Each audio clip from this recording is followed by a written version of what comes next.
Hey, welcome back to the channel.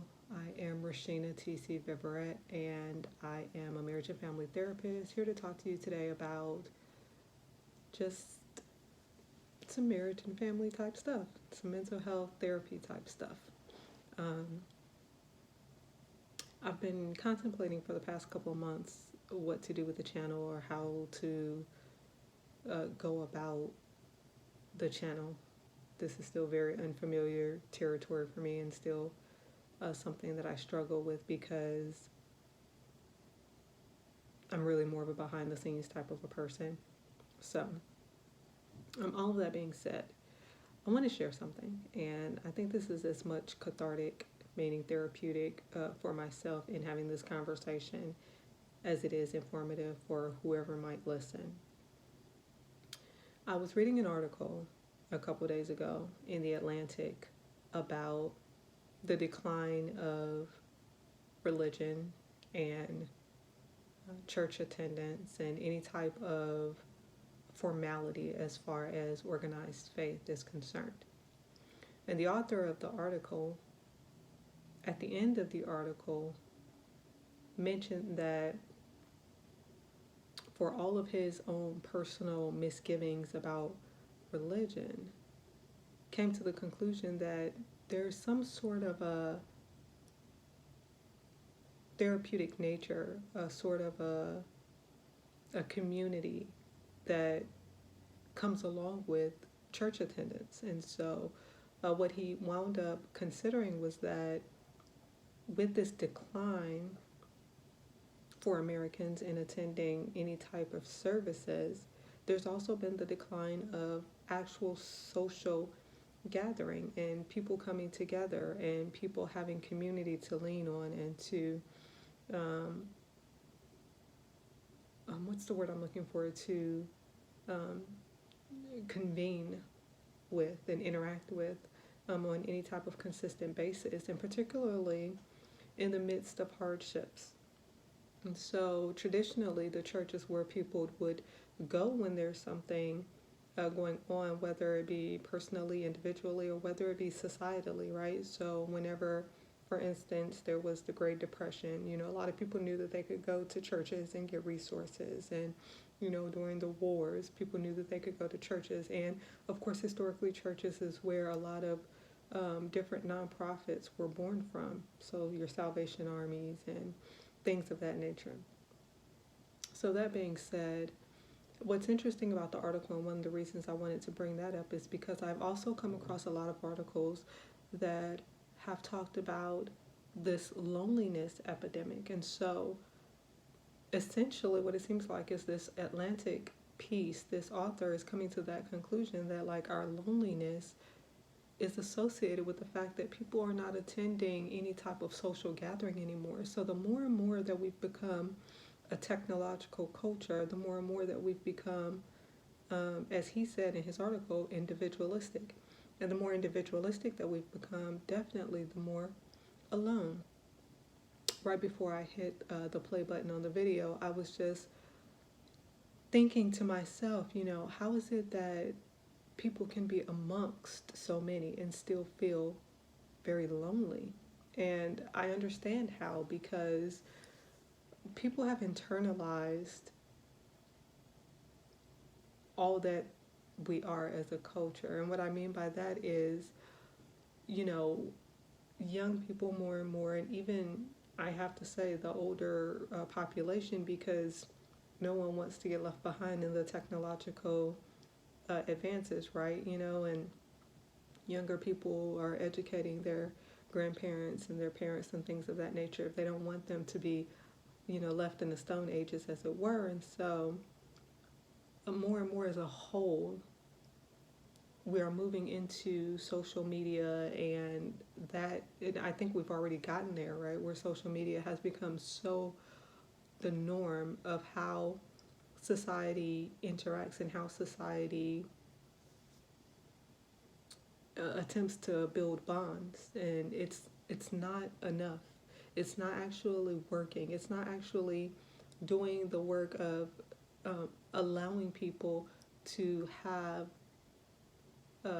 really meaningful, in-depth relationships with one another. And one of the reasons is because you have the facade of social media, right? And so you can put up and present yourself in any manner that you choose, and it's not always going to be the most accurate depiction of oneself or the most realistic depiction, right? It's going to be somewhat filtered and somewhat um, manufactured.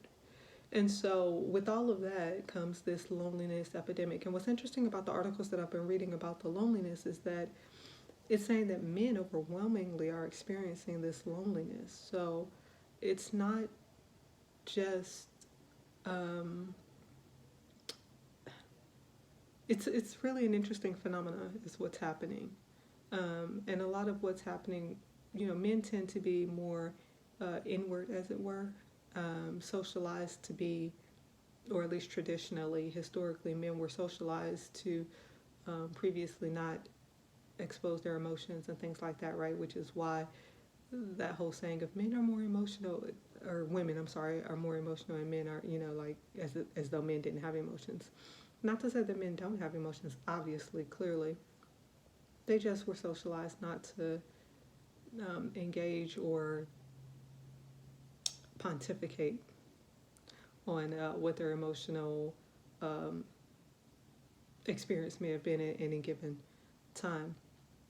So, at any rate, it's just an interesting phenomenon to see that so many people are reporting, particularly men, being lonely.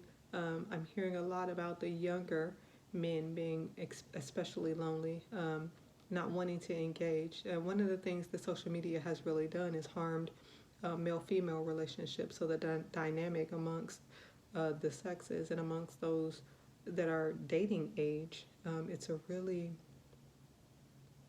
harmful, I'm going to say, it seems like a situation that has occurred because a lot of young people are foregoing the process of dating because it's so difficult now. How do you find a significant other online? And so, because dating has moved online, most people want the convenience of that. However, again, you can present yourself any way that you so choose. And not to say that people haven't done that, when you meet someone in person, of course, you try to put your best self forward initially. But there's a lot of superficiality and a huge disconnect there when you're attempting to find a mate or someone, a serious relationship online. And there's a huge culture of hooking up online. And so that prevents also the depth that a lot of people actually seek in relationships. So, while you may hook up with somebody, that's not actually satisfying the innate need that we all have. When you think about Maslow's hierarchy, um, attention, affection for the self, and having deep, meaningful, lasting relationships, those are absolutely necessities that we as humans have. We're meant to be interconnected, and we're meant to interact with one another, and we're meant to have those types of bonds with other individuals. And so the experience now of loneliness, it's not surprising. It is, however, shocking in the sense that we haven't found ways to naturally mitigate or offset some of the um, experience that being technological has afforded. So what I mean by that is, even though yes, we can't stop the technology and it's very convenient in a lot of ways and there are a lot of benefits to it, we haven't quite figured out how to work around some of those drawbacks experiences where there might be lack. And so I think in that regard, what we might need to do is be a little bit more intentional. So like I said, these stories, these articles are lining up the loneliness and that impact of decline in church attendance. And so what we might need to do is be a little bit more intentional about how we decide to build relationships with other human beings. So take a break every now and again from the devices and from the social media. Be intentional about the time frames when you do that, and when you're doing that, go to maybe say like a park or um, a bookstore. They still exist. a library, somewhere that you can go out and you can kind of, in those venues, meet people who are potentially going to share some of the similar interests that you might have. You can go to a bowling alley, join a bowling league for that matter, go cycling. There are things and ways that we can kind of mitigate some of those drawbacks to what we're getting from social media, or lacking from social media. Not to say that we cannot engage in the technology.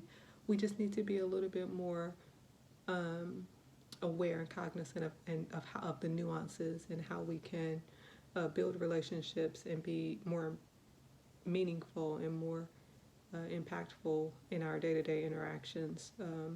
And so that's my advice, is to be more intentional about building relationships and putting ourselves out there. I also read an article not too long ago about when we are going out into the world, because even though we are more technological, we still have to go out into the world, right? So there's your grocery stores and the gas stations and things that we do in normal life, day to day or week to week, or however you might want to word that, where we can still engage in conversation with other people. And so we can choose to talk to, for people who commute. If you take public transportation in some areas, you may not want to talk to the stranger that's on the train or the bus or what have you. However, for those that are kind of just presenting as an average individual, you may want to strike up a conversation. You never know where you might find a relationship or a friendship. And so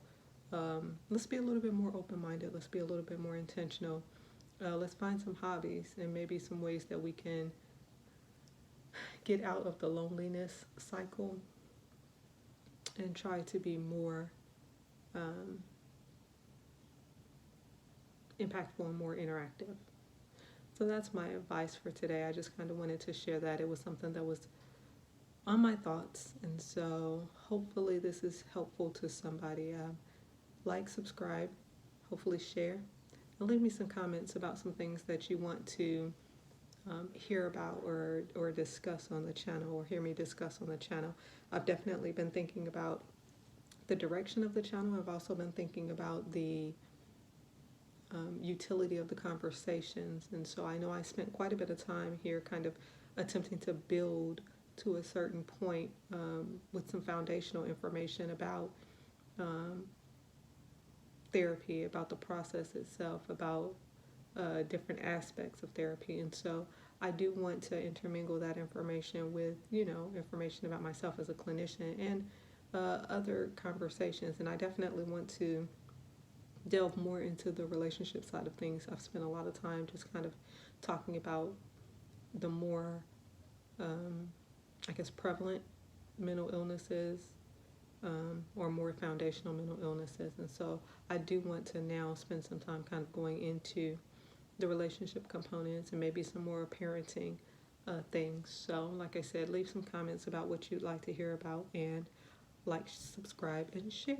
Thanks so much. Again, it's Rashina T.C. Viverette. Until next time, okay, be well.